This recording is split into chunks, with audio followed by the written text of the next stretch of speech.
All right. Well, we will go ahead and get started. As we maybe we'll get a couple on that will jump on as we go. But we are recording.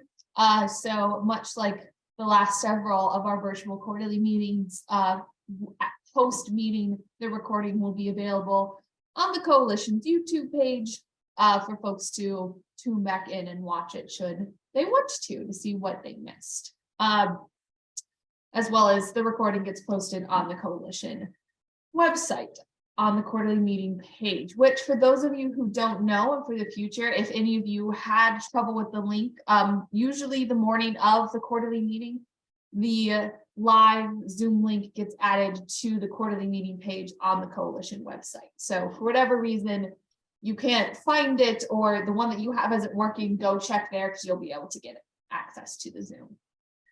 All right, so to give you an idea, as you can see by the agenda here, we're going to start as per usual with our committee updates. We'll have two fairly short ones and then one that will be a fair bit longer to give the folks an idea of what we've been working on over the winter, since we haven't had a true quarterly meeting since October of last year. And then afterwards, we are going to spend a predominant portion of our meeting having an open floor and a round table for those folks that are on the call. As many of us said in our sort of opening chit chats, we were waiting for folks to come on. There's a lot that's happening, whether it's it's the usual sort of spring craziness, as well as a lot of organizations are hitting the ground full running with events that haven't been run for the last 3 years or so. And so that just seems like the calendar has really just taken off. And so we wanted to give an opportunity, like we usually do, for folks to share what kind of programs they have going on and spread awareness about their organizations and work. So we'll be doing a lot of that.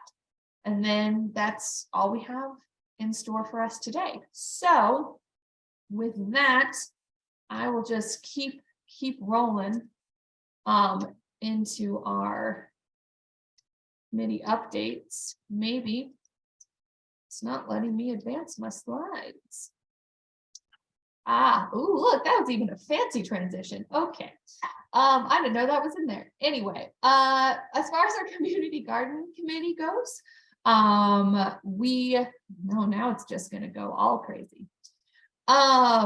So our community garden committee. It did advance to policy committee. I won't go back now. It's not going back. All right, we'll see what it does. Anyway, our community garden committee, we met on our last updates to the general body. We had just had our Golden Gourd Awards, and over the winter months, we had been in preparation for our spring event, our Ready, Set, Grow networking and resource fair. And that is, we had part one a couple of weeks ago that was virtual, where we heard from various local service providers and some fellow community gardeners to share their wisdom on how to maximize growing space. Our part two, which is our in-person and arguably more fun portion, is happening not this Saturday, but next Saturday, the 25th, from 4 to 7 at the Good Shepherd's Garden, or the Lutheran Church of the Good Shepherd, which is at 1530 Folk Road. It is a potluck, so folks are encouraged to bring dishes. There's a sign up on the event page, as well as a place where you can register to get sort of last minute updates if things change. But it's a really good time. The Ready, Set, Grow event, especially the in-person. We eat, we talk. It's really a great opportunity to just network with other community gardeners and give insights, ask questions, advice, give advice, and just really learn from each other. So it's a really good event if you're interested. And then, of course, I will just put an early plug in for this year's Golden Gourd Awards, which will happen in September. But that's an opportunity to celebrate all of the hard work that you do throughout the upcoming growing season. So you can nominate yourself or others for a whole smattering of different awards, which can be found more details on the Coalition's website. And so those nominations will be, that form will open sometime in the coming months for you to start nominating. So, all right, Karen, did I miss anything from the community garden side?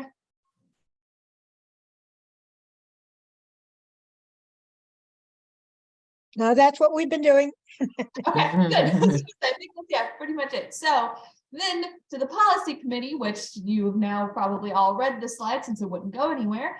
We have been working on a couple of two major things. One is this urban ag milestone timeline, which again, I'm just going to give a huge shout out to Karen Curtis, who's been amazing in both of these projects, doing tons of research and just absolutely an invaluable part of this process. So a big round of applause for Karen for all of the work that she's put into this. But so we have our milestone timeline, which is, I would say, probably 98% finished. We're waiting on just a couple of details, which we're trying to dig through all the archives to make sure that we have all of the information, it's all correct. But that's mapping out the progress of urban ag in Wilmington. So once that's finalized, we'll get that out and circulated. And then the main project we've been working on is our urban ag as of right for zoning codes for the city of Wilmington. So this is a brief that we've been working on in response to it's not an ordinance, I always forget the word that they use, but a motion that was put forth by Wilmington City Council. And so basically proposing a set of recommendations on how to improve policy support for urban agriculture in the zoning sphere within the city of Wilmington. So we are meeting, as we always do, on the fourth Wednesday of the month. Our meeting times have changed. So before you were like, I couldn't meet at 4, but now want to join us at 8:30 in the morning on the fourth Wednesday of the month. You are welcome to do so. And yep, so we'll be working on that. Once this set of recommendations and document is done, we will be taking our next steps to get it in front of city council, as well as really galvanizing local community leaders to gain support for this initiative.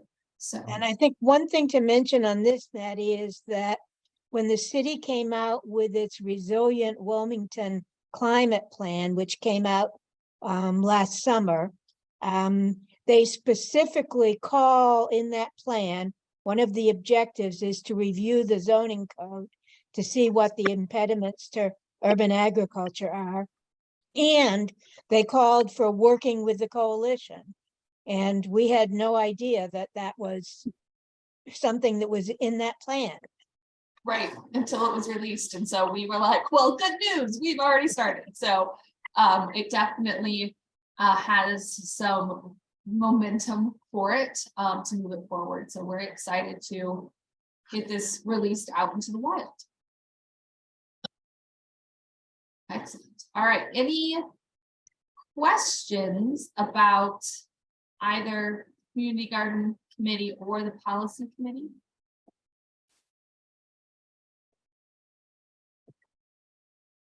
All right, so seeing none, before I turn the floor over to our governance committee and our final committee update, just because I have the floor already, so I'm just going to go for it. Two things that I additionally wanted to mention was that one, for those of you who aren't aware, and I wish I could pull it up, but my screen is being difficult, that through the coalition website, DEUFFC.org/submit information, we have a place for folks to submit information on resources, upcoming events, a place to talk about your programs and projects. You can submit it through the website, and then we can include that information in our newsletters, on our website, through our social media channels to help spread the word. So that's really an opportunity for everyone with all the stuff that we have going on to help spread the word and just have more people know about what you're working on. So there is a place for you to go ahead and do that. And then, yeah, I have one other thing. I will wait toward the end because that makes more sense then. But all right, with that, I'll turn it over to our governance committee. So guys, it's all yours. Okay. Rick, did you have any opening comments, or do you want me to just jump right in? Well, I just wanted to say thank you to Movana and Elisa for their hard work on working on this over the last several months. We started this process last fall, and as Movana will explain, we focused on certain parts of what we were tasked with doing, and the rest is coming yet. But Movana is graciously going to give an overview on what we've done thus far and explain what we've been doing. So thank you, Movana. Thank you. It takes a village. Relative to Rick had mentioned, we have been spending some time over the last couple of months thinking through really what the responsibilities of the governance committee are, and in relationship to the potential direction that the coalition wants to go into. So today we're going to provide an update relative to specific items that we called out. And we mainly have taken that approach because we're not totally finished flushing out all the detail, but we wanted to leverage this meeting today since we are going to be looking for new board members, and we're also going to be looking for new members in general to participate on the different committees. So we wanted to try to highlight where we are around those particular items so that people have a good sense if they do have interest, and at the same time encourage people to want to participate. So we'll kind of start off in, just initially talking about where we landed relative to what we thought the mission of the governance committee is. And I'll just kind of take a couple steps back and say that we kind of look at this as the operation arm for the steering committee overall, making sure the left hand knows what the right hand's doing, ensuring there's like continuity in the way we're managing our operations with all of the different subcommittees, which we'll go into what those committees are a little bit. But we also wanted to make sure that things were being managed in a fair and equitable way, that we're building consensus, we're making sure that we're including the appropriate people in that consensus, and that we have oversight relative to membership as well as the organizational structure. So this is the proposed mission statement, basically, that our subcommittee came up with relative to where we see the main responsibilities for governance being in the future. Currently, the members of the governance committee are myself, Alyssa King, as Rick mentioned, and Rick Makowski. And we would like to encourage others to participate on the governance committee as well if they are interested, because I think we are understanding that the more that we have diverse perspectives and people coming on to these subcommittees from various projects that they're participating in throughout the community, it just makes the coalition stronger overall. So relative to our steering committee and subcommittee composition, the existing subcommittees of the steering committee are governance policy, community gardens, education, and membership. Relative to the composition of the steering committee itself, we'll have a primary chair, which we pretty much have that right now. We're looking to, instead of having a co-chair, have an operations officer and governance. So that responsibility of operations and governance would be a combined second position. We'll have a recording secretary, treasurer, and then the chairs of each of the various subcommittees, which are, as I mentioned, governance policy, community gardens, education, and membership. So we will have a total of 9 openings within the steering committee structure. That's what we would like to have at any given time.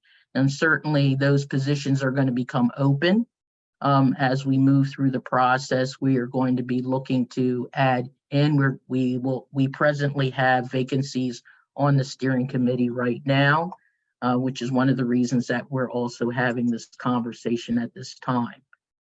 The primary responsibilities for the governance committee are surrounding voting procedures, general operating procedures and policy, compliance, onboarding, steering committee, board compositions, determining what that's going to look like, and then just general operating procedures of the coalition. For purposes of this discussion today, as I mentioned, we are focusing on the onboarding components as well as the board composition. Because like I said, we really wanted to be able to leverage our conversation today for those who potentially may have interest in joining the steering committee and specifically also the governance committee. So relative to the onboarding procedures for new members, some of the things that we talked about were having 2 membership levels. Basically, we'd have a basic level and we'd have a sponsorship level. We are still fleshing out the details on what that sponsorship level would look like, but one of the main points that we came up with around that is it would encourage outside participation and collaboration with other organizations. For instance, if we had an organization that was willing to sponsor a certain event and collaborate with the DEUFFC, we could potentially offer that as an additional perk to somebody who was at a certain level or certain tiering. So we basically would have a tiering structure. We're still wrestling with what the names of those tiers should be. I think we've kind of voted out the gold, silver, and bronze as being some of the supporting naming conventions.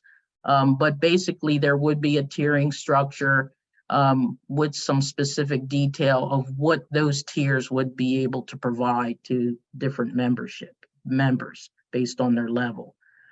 Relative to the process, if an individual was interested in becoming a new member, they would complete a form, and this would be online through our website, and they would make the payment online, and that application would then be forwarded to the governance committee for review, and then we would respond back with a simple thank you. We have explored various online applications to use for that. I know a number of us are using those in different organizations that we're associated with.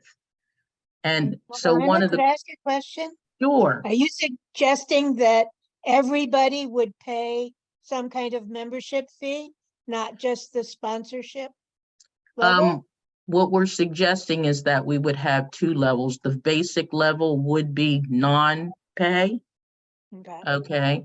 And then the sponsorship level with the tiering would be with the additional benefits would have some pay. And we're, you know, Karen, we're talking, we would start out something very low, like $5 or $10, you know, not making it very reasonable and accessible to folks, but just, you know, starting that conversation of having, of creating some dynamic where folks feel like they are getting something by participating with the coalition, and at the same time encouraging partnerships and relationships. And I think that kind of was our way of ensuring that, okay, if we have the basic level, we're not excluding anybody, right? We're saying anybody could potentially become a part if they were interested.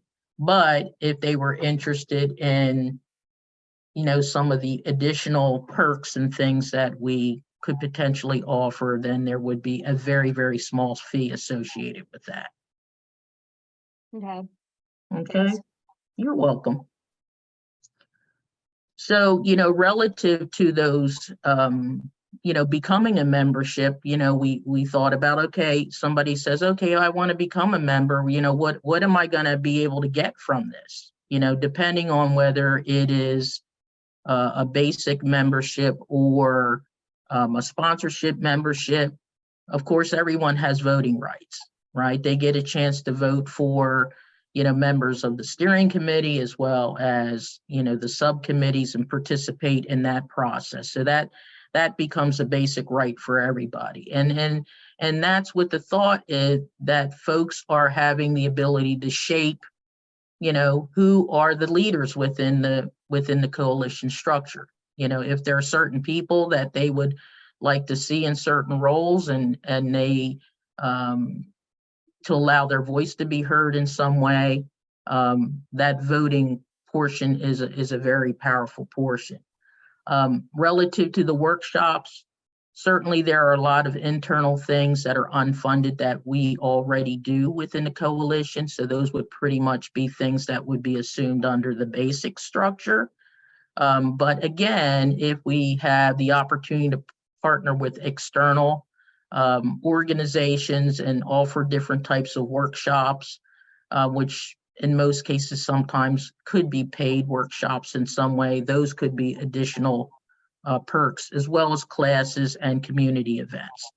So again, we are still working through the details of what that will look like. But the whole idea is for us to be able to have the opportunity to reach out into the community and garner support that way and have them participate in our membership process by offering different services.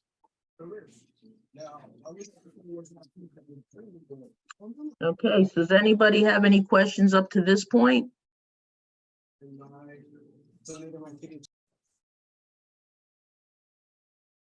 Okay, so relative to the onboarding procedures, and this is kind of one of the highlights of our discussion today, because we do have current vacancies.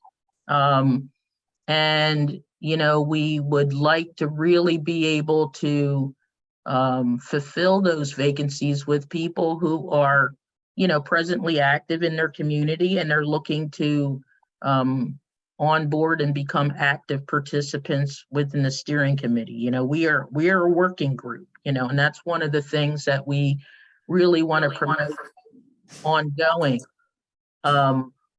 There are some steering committee and boards where they've been around for such a long time and they have such large infrastructure that sometimes they can have the steering committee be more just governance, where they're not doing a lot of active participation. But we're small and we're mighty, so that the members that are participating on the steering committee existing now are all very active. Most of us are involved in the subcommittee details as well. We're managing using multiple hats to get things done. And so we are really trying to encourage folks who do have an interest in coming onto the steering committee to be those types of folks that really want to kind of get their hands in the middle of things. So the process for onboarding steering committee would be, we would be doing some solicitation, being the steering committee would actually do some level of solicitation. There may be folks that we have observed in the community that we think could possibly be good steering committee members, and we may send them a specific invitation. We'll also have an open call for nominations that will probably go through multiple social media venues, such as our website, newsletter, and email. We will then hold elections. The requirements for steering committee application would be that we would have folks fill out an application where they would need to provide the name of their organization, any type of supporting documentation if they are affiliated with a not-for-profit or for-profit institution, or they're an entrepreneur, their resume, CV, and of course a letter of interest, which is extremely important. We want to know why they want to be able to participate as a steering committee member, and what they could bring to the coalition. because we do kind of feel that we're in this mindset of how are we going to be going forward? How are we going to leverage not only the existing strength and the work that's been done in the coalition, but how can we expand on that going forward? So again, call for participation. We have an immediate need for steering committee members. We have immediate need for new members, and we have an immediate need for subcommittee members.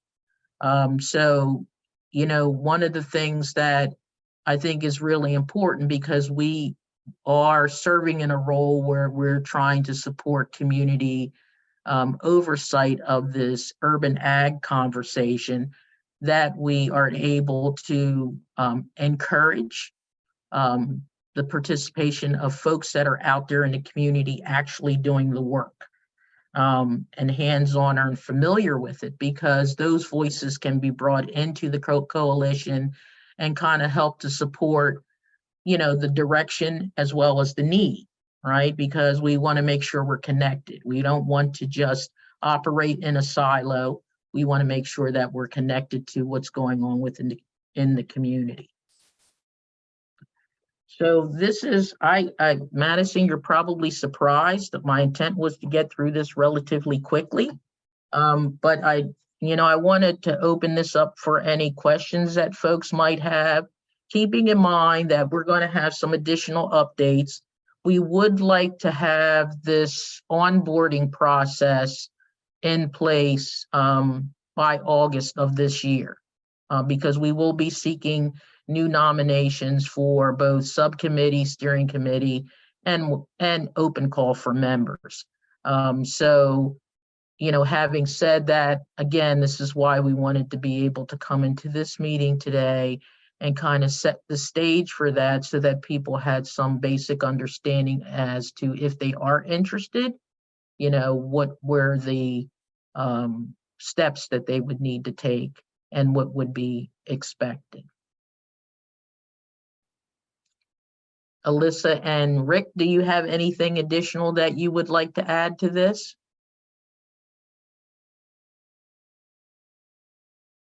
No, you explained it very well.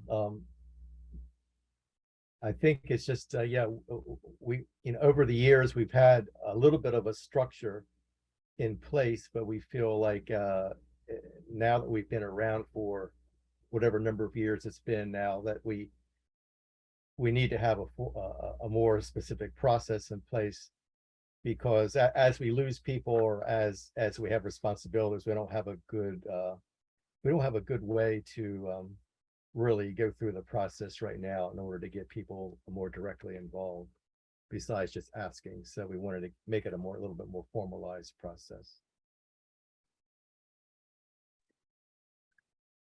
Maddie, Hi. do you have any? Oh, sorry, Alyssa, go ahead. Hi, Elisa here.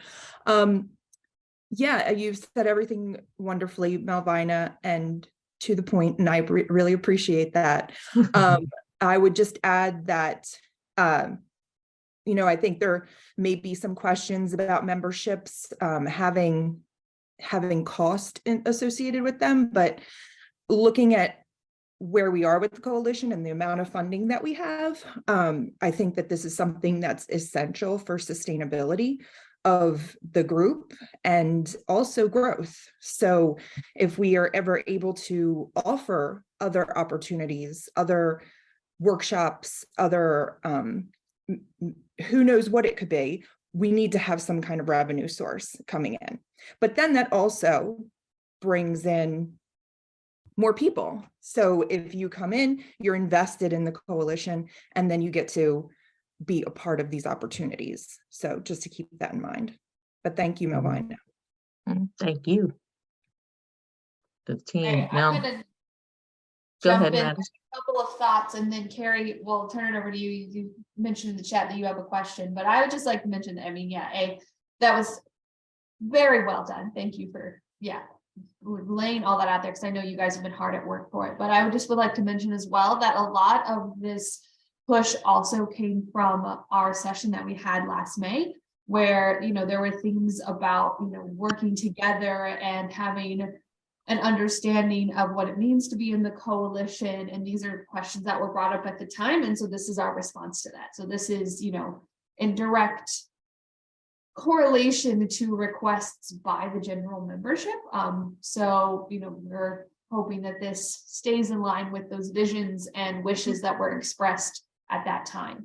Additionally, for those of you who may have occasionally attended a quarterly meeting or some of our other events and are unfamiliar with what our subcommittees do, I always really describe our committees as our working groups that are really the backbone of what the coalition is, where they are the ones that tackle the projects that are meeting the needs of our urban ag community.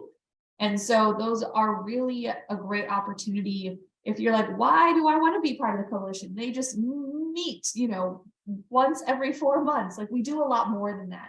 And a lot of that happens in those committees. And so that's a really important way for folks to get involved and for us to start making changes collectively to improve urban ag for everybody.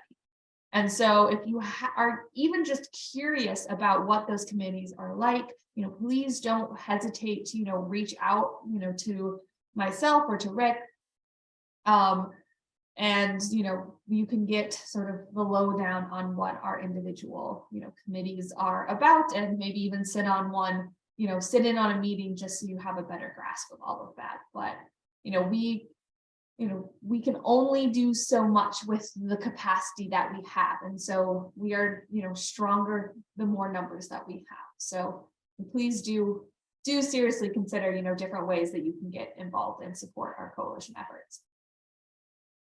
All right. That was my 2 cents. Carrie, you had a question. Yeah, so I don't know that it's a question so much as it is just a reminder that in the last steering committee meeting, we talked about how this might align with the next urban ag session, and taking advantage of that session to do really what Melvina just very nicely did, outline the new processes, the structure for membership, etc. So I'm excited to see that the committee, who, thank you, you all have done a tremendous amount of work and it's much appreciated. I'm excited to see that your timeline is to have things in place by August, because I think that would give time then to kind of identify any concerns or last minute issues or adjustments that might need to be made. And then if you all are still in for taking time during the urban ag session to talk about the work that's been done specifically in the governance committee, I think that would be great. So it's really just a reminder that we did talk about this in the last steering meeting. And if that still aligns with your thought process on how this might unfold, I think the timing might work out perfectly. So yeah, that's all I had to add. And then Maddie, you mentioned an event last night and responding to membership questions and concerns about the coalition. What was that? Or did I misunderstand that? Did I mention the event last night? I think you were talking about the Digging Deeper event from May. Oh, in May. Okay. That's what I Yeah. thought. I for some, and it might be me and I can't hear very well. So it might have been that I misheard that, but that's what I thought. And Okay. that's great too. I'm happy to hear that. So yeah, that's it. Thank you. Okay. Mhm.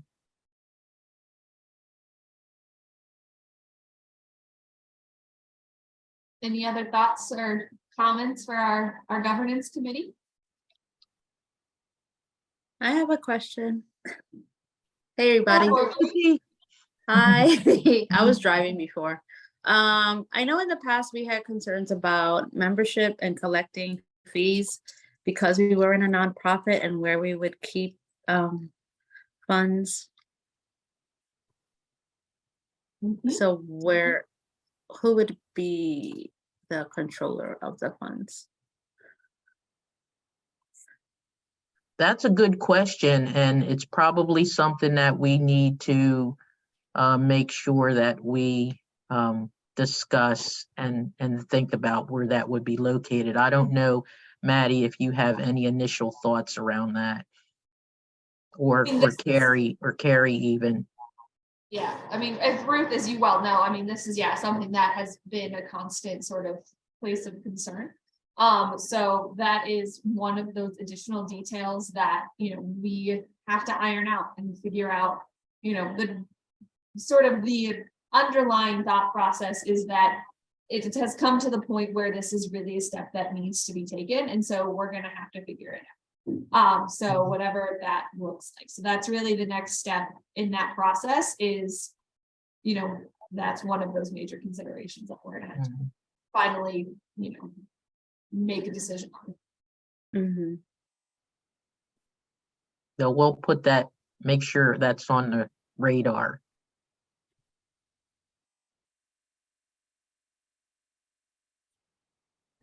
Yeah. Deanda? One of the things that had been discussed a long time ago was getting a fiscal sponsor. And so the way that works is you find a nonprofit or organization that's willing to keep track of the money. And usually they charge something like a 10% fee. You just have to, you know, find somebody that's willing to do that because it's just more paperwork for them. Yeah, So I that's think one that, option that we I discussed. think, Rick, you had brought that up in one of our discussions at one point, that idea of a fiscal sponsor as well.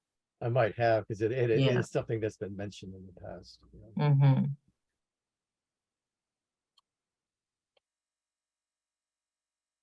Okay. Any other thoughts that folks have? Any things that you think we may have missed in this? I think that I'd also just like to say that I really appreciate that there's going to be an emphasis on like membership recruitment, and this is the perfect time for all of us to be poised in our community work to continue to talk with people about being a part of the coalition, whether that's in a leadership capacity or not. I'm really happy to hear that that's next step, because I'll be eager to see a year from now, or even in less time, what participation looks like, and to have those people involved in the discussion around the development of the coalition as a recognized nonprofit. So Mhm. I just wanted to share that I'm excited about the path that we're taking, because I just don't think that right now we have enough people involved in having that conversation and making that kind of decision and commitment. Right. And, you know, so we've been over the years up and down in terms of participation. And right now I'm feeling personally like we're kind of in a spot where there's great potential to get more folks out for some of our events and for our meetings and for participation in the committees. So, and it's just a strange time right now anyway, after having had, you know, almost 3 years of remote connection. So, Mhm. so yeah, I'm excited about the path forward. Rick? And as we go about trying to solicit new members, people be involved, because I'm thinking of a lot, there are a lot of key people out there who were involved in some aspect of urban agriculture who, for some, you know, for various reasons, have not been able to be engaged through this organization. And a lot of it's because they're working for a small nonprofit or whatever their work is, and they don't have the bandwidth maybe to do it. But how do we get others engaged in a more direct way, besides maybe seeing them once every so often, or I'm not going to name any names or any or organizations, but we can think of various ones that have good programs, but they don't maybe have the bandwidth to be directly involved as much as we would like.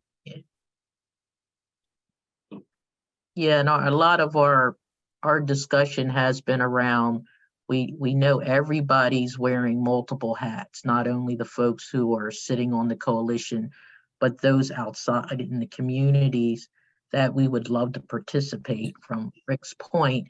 So how do we become a priority on their list and encourage them to want to come and participate with us, and they can see the value of what the coalition is offering, such that it's eventually going to benefit them as well, right? And I think that's the big piece. If I know I have a lot of things on my plate, but I'm choosing to participate in an organization where I know that whatever the work I'm doing in the community is going to improve, or have different opportunities, I'm more likely to give that little tiny piece of my time to the coalition as opposed to someone else. So that's kind of been our mindset the whole time we've been going through the strategic planning process, each week or bi-weekly when we've been meeting for the last couple months. So, a lot of thoughtfulness has been placed in this around and trying to see how we can encourage getting some of those folks that, to Rick's point, had to maybe leave because of other commitments that they have. How can we still have them engaged in some way? And I think that's one of the really, things that I'm really excited about in that sort of list of, subcommittees, is that having a subcommittee that is dedicated to membership and, issues there, and opportunities within that topic. And so that is a committee that we have never had so explicitly stated before. So like, if that is something that you're like, ooh, it starts your brain gears turning and you're excited about, like, there's definitely a space to, have us figure out how we can get the most out of membership and start solving those, quandaries that everybody's been listing. So I think, yeah, it's a good, we are poising ourselves to really see lots of growth in the upcoming years. And I think that's very exciting. So, and you all everyone who's here gets to be on the ground level. So, woohoo! Yeah. All right. So, yeah. Thank you, Lydia. Nice little, what is that? It's a celebration. Yep, celebration, something. Yeah. You all go in the emojis. I never can find them. Great.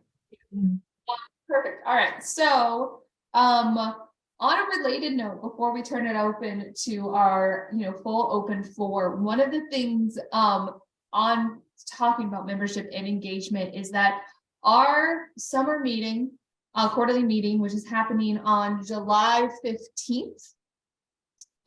So mark your calendars now. Or 19th, sorry, I'll lie to you. Scratch that. July 19th. Today's the 15th.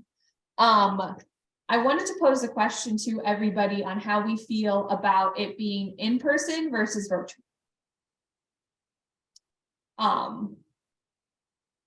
So, we've gone back and forth, the pros and cons of both. Virtual certainly makes it easier for some folks, to tune in. They're generally not as exciting. We don't get to have those kind of fun sidebar conversations and build, those connections and relationships. Summer is a great time. We can even, host it, outside at a farmer garden. And have refreshments. And have, yes, we must not forget about the refreshments. Oh yeah, no, we're funny people. There's always food. We had one of our first Master Gardener monthly meeting with refreshments, a couple weeks ago at the beginning of March, and it was really fun to do that again. Yeah, and I think this might be the time to take that step and try it out. So, but I also realize that that's a bit more of a time commitment for folks. So I wanted to throw the question out there to test the water to see if folks would have an appetite for an in-person. Yeah, I think it's a great idea. All right, Melvina. But yep, I so think- see up. Karen's good. Lisa, yeah. Lydia, fabulous. Ruth, I'm yes. good, yeah. Okay. Yonda, awesome. All right. So that looks like we have a good, at least a majority of folks on the call. So, all right, so if that's the case, then everyone can anticipate an in-person, oh, good, thank you, Duran. Perfect, yeah, so plan on an in-person, on July 19th. So more details will, be coming, so mark the date on your calendar, and we'll have a bit of a summer soiree then, so. Awesome. Okay. All right. With that last bit of business out of the way, we will turn to open floor for folks to share, introduce themselves, share what you're working on, make any announcements that you might have. So I will pause and let folks feel free to unmute yourself and dive right in.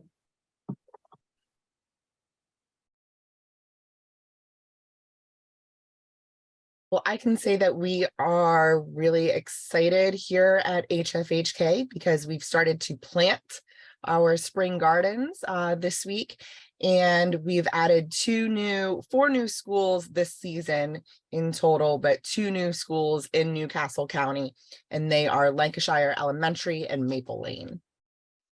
Yeah, I saw the video on the executive Myers website that went out. I think I'm still defrosting from yesterday. It was so cold.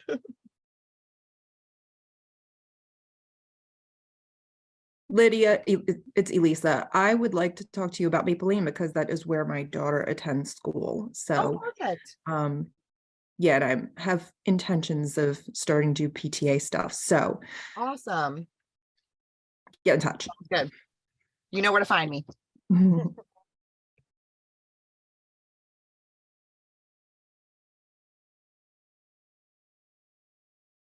Oh, Malvina, it looks like you're talking, but you're muted.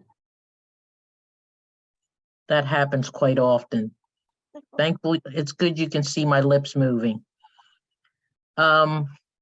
We started doing our planting indoors like 2 weeks ago, so we've got quite a bit going on. We're probably going to start in the greenhouse. Hopefully this coming weekend, we'll see. We have close to 1,000 fruit and nut seeds, primarily nut seeds that went through winter stratification that we are waiting for their little heads to pop up out there. So that's pretty cool. So it's gonna start getting pretty busy here. This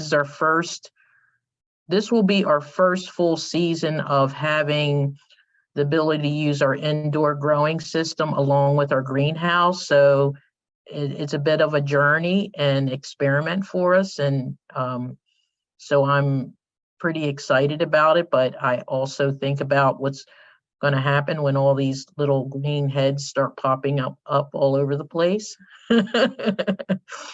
So we'll have a lot of plants that we'll be able to share. And we've primarily shifted ourselves to almost like a permaculture nursery as opposed to a market type nursery, where we'll be able to provide plants to the different community farms and gardens as well. And we're going to be harvesting from our apiary for the first time this year. We now have 7 hives. So I'm like all excited about that. The bees have been happy over the winter time.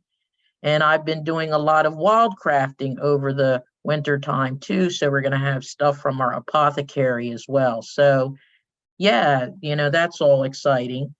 And then on another note, I wanted to share with folks, which some of you probably saw out there gone across the social media in some way. Kendra Marie Hoffman, who was our guest speaker for our last Urban Ag session, she is doing the first Mid-Atlantic Earth Care Summit.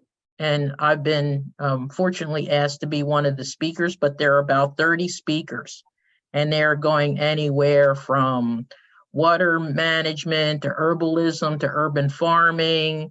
I'm going to be talking about eco-spirituality and land-based practices. So there's a tremendous amount of resource. It's free. So that's the other thing. So it's over a 4-day period of time. So I say to the steering committee members, another opportunity to poke around and see if there are any folks out there on her platform that we might want to bring onto our platform for guest speaking. And so I think that's going to be a really nice event. So I just wanted to make folks aware of that.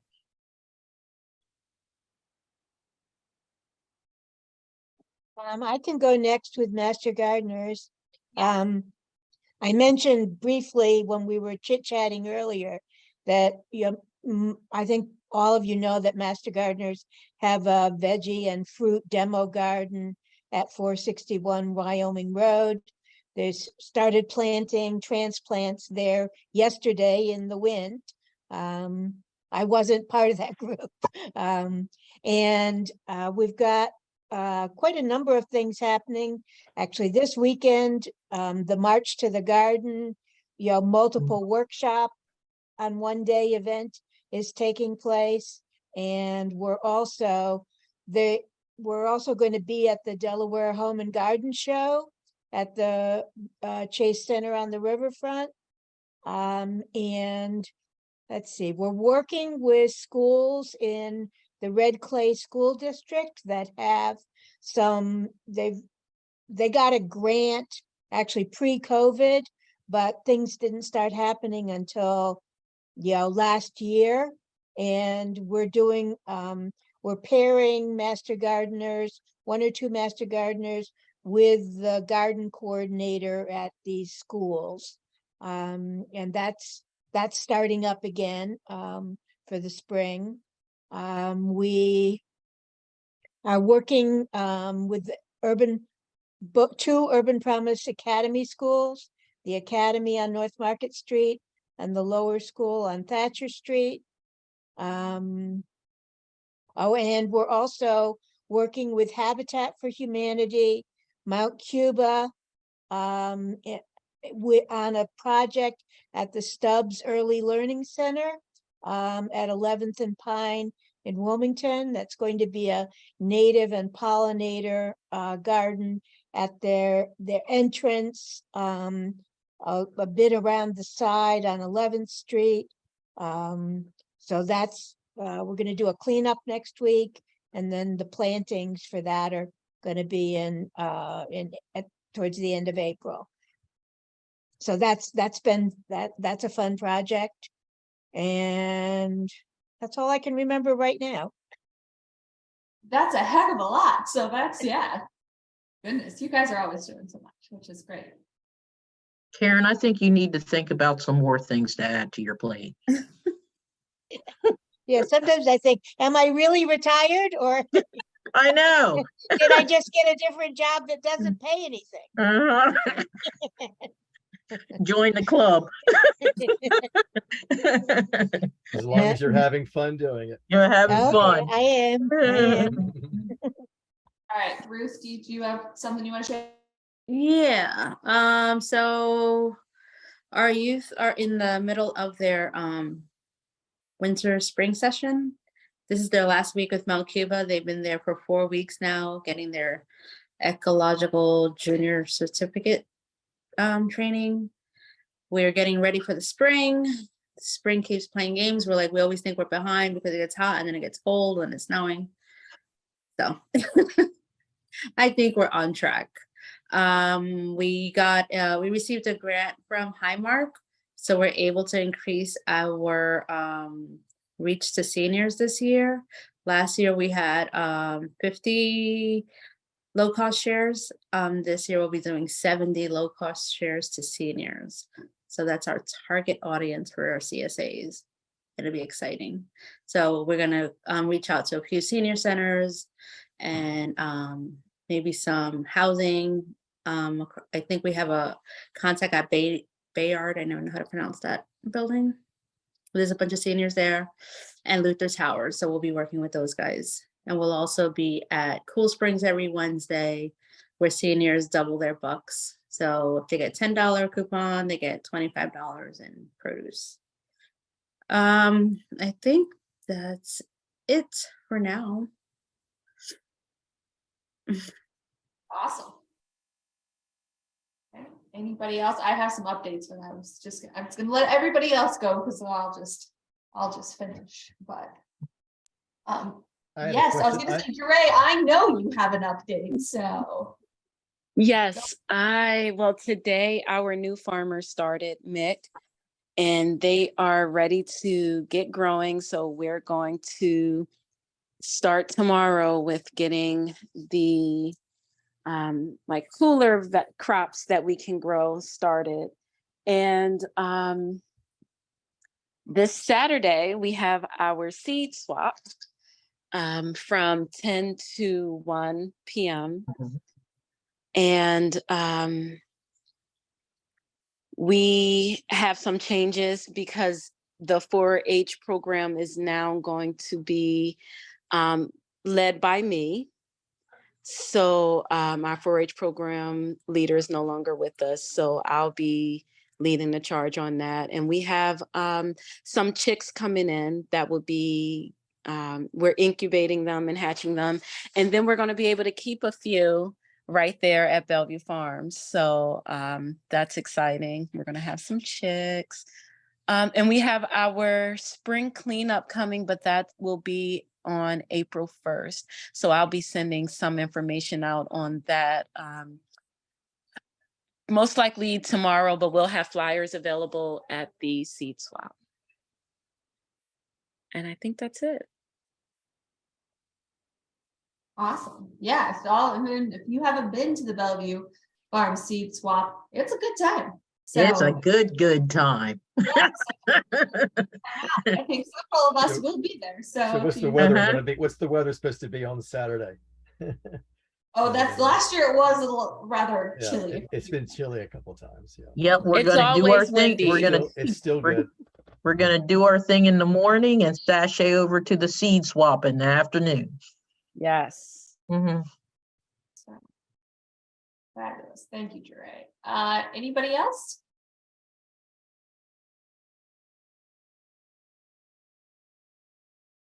Cool. Thank you for the reminder, Theonda, about signing into the chat if you have not done so. Also, just because I realize folks have it, Melvina's with the Inner Source Wellness Center, Ruth is Bright Spot Farms, Dre is Bellevue Farms. For those who may not know. But yes, Rick, you had your. I had a question for Ruth. Is the West Side Grows Market, is that part of the Newcastle County market? Does that come through West Side Grows? I can't remember. It's part of West Side Grows. That's what I thought. Okay. Yeah, I think they're trying to collaborate with the city, not with the county. Okay. Yeah. Yeah, if you want contact for that, I can get you in touch with Rick. Yeah, I don't know if I still have an email from anybody from last year or not, so that would be good. Okay. Yeah, I can send you Britt's contact information. You know, Britt, right? Yeah, Britt. Okay. And she'll be doing the Cool Spring Market. I believe it starts the last Wednesday in June. That's Wednesday in June. Okay. Yeah, I thought maybe I'd try to make it out there at least once this summer instead of the other ones all the time. All right, so then I will go ahead and give my updates. So our primary sort of update, so since I also forgot, so for those who don't know, I'm Maddie Walter. I am the Urban Ag Coordinator for the Newcastle Conservation District, as well as I wear many hats within the coalition, of which I chair both the Community Garden Committee and Policy Committee. But at the Conservation District, we this year are piloting an urban farmer training program, our new ground grower series. We had our info session on Monday evening. I know some of this is redundant since we have various partners, members of our curriculum committee and speakers on this call who have all agreed to help us with our program. But this is a program that is entirely free and is designed to help folks fill in the gaps in their experience and education to allow them to become better urban growers. So it is kind of a choose your own adventure bit of a style of a program where we're offering 25 different events throughout the course of April through September, combination of webinars and workshops and field trips to cover topics all the way through planning an urban farm to planting and tending, marketing, and managing. And so there's a wide variety of different things that we're going to be talking about, all learning from different local experts. So the info session recording is going to be up live at the beginning of next week, and then registration will open shortly after that, as well as a program guide which we'll release, which will give you all of the details, the schedule, break down how the program works. But we're really excited to, pilot this program this year. So definitely keep your eyes out for postings about that in the coming weeks. Our first session is the first week of April. Additionally, for those of you who might be interested and want to hear more about urban ag in general through the coalition, on this coming Monday, there will be a spotlight on the Urban Farm and Food Coalition through Good Morning Wilmington Live. So it will be me talking about what all. So if you didn't get to hear enough of me from me today, you can tune in and hear more from me on Monday. But yeah, so that should be exciting. Is this where we start asking you for your autograph right now? No, not yet. Okay. Just Make wondering, sure I bomb first. want to make sure before before the word gets out. Okay, good. But so yeah, so that's coming up. Also, I will just put another small future plug in for those of you who are unfamiliar. Normally in the summer, we do an urban ag tour. We are in conversations with some other folks right now, so we might be changing the format a little bit for this year. So there's a lot of discussions that have to go forward, but keep an eye out. So if you want to have some tour some various farms and gardens this summer, we're organizing something to make that happen. So again, keep your eyes peeled for more information. Either through our Facebook page, you can sign up for our newsletter, as well as our regular website. So those are the updates I have. All right. Any other final thoughts, comments, concerns?